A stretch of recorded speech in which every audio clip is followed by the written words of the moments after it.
guys, welcome to my channel again. This is Xianderlee, and for today's video, mabilisang tutorial lang po ito kung paano ba malaman kung sino-sino yung mga naka-block sa ating Messenger or Facebook Messenger. So okay, let's start. Sobrang dali lang po. Punta lang po tayo sa ating Messenger. And then ipindutin natin yung ating profile picture. Yan. And then, scroll natin sa baba. Tapos, click natin yung privacy. After ng privacy, pindutin po natin yung block accounts. Yan. So, ito yung mga naka-block sa aking Messenger or Facebook Messenger.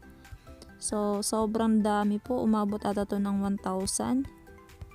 Ayan. And nakalagay din po kung anong date nyo sila blinak. Ayan. May nakita kayong date dyan.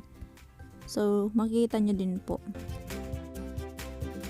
So, yun lang. Thank you so much for watching. Kung bago ka pa lang sa akin channel, please like and subscribe and click the bell button para updated kayo sa mga bago kong upload na video. Thank you so much and see you on my next vlog.